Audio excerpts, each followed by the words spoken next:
Stephen Wiltshire from London is a star among savants. His nickname is the living camera. Stephen is autistic. He lives in a world of his own. Communication is difficult for him. He didn't speak his first words, pencil and paper, until he was 5. Yet when he was 11, he drew a perfect aerial view of London after only one helicopter ride. Even the number of windows in all the major buildings in his drawing was correct.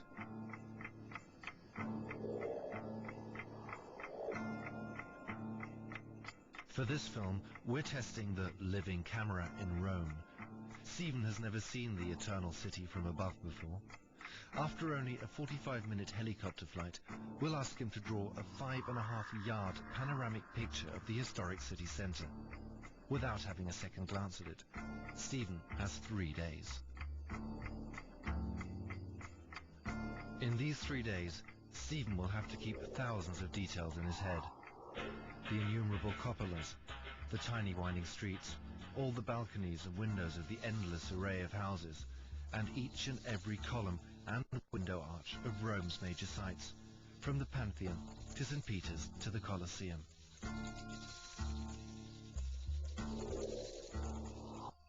Five and a half yards of paper can look scarily empty. The amazing thing, Stephen starts the drawing as we would, with the Church of St. Peter's. But he doesn't do any sketches, nor roughing out of the space for the drawing. It's as if the panorama already existed within his head, with all the proportions, all the roads, all the details.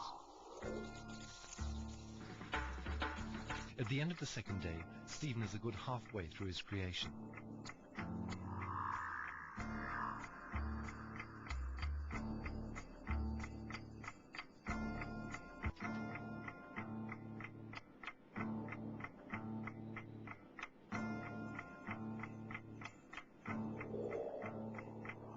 After 3 days of his drawing marathon, even Stephen Wiltshire starts to tire.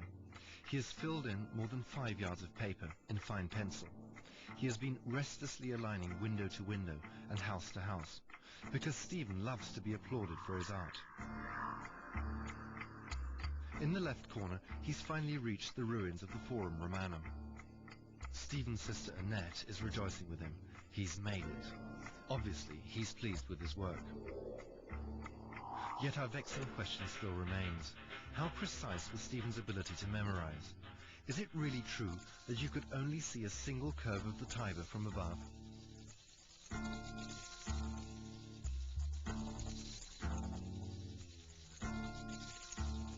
We started to compare the accuracy of the drawing with the real thing.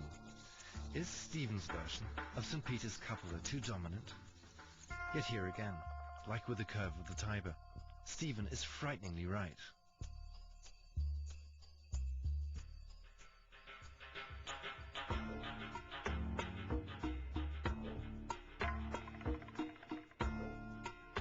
We wondered if the famous Roman hill should probably stand out more in Stephen's panorama.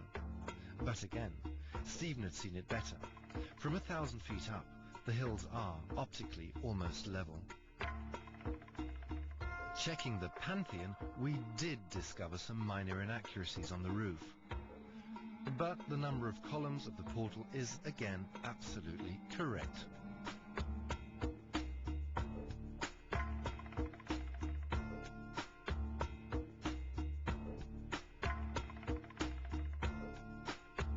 And, despite our doubts, Stephen has drawn one of the most complex buildings, the Colosseum, so precisely, it's practically a blueprint of reality.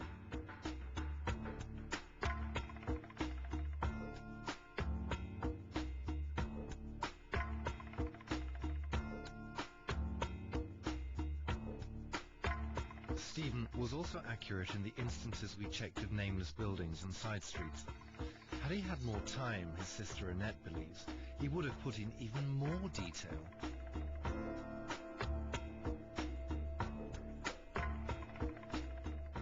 Some of them areas of all of that part, lots of detail, remembered things, and of the some of the cities and the neighborhoods and the villages, and then the the easy parts is St. Peter's and Forum and Colosseum, and memorize it by head and that, by memory.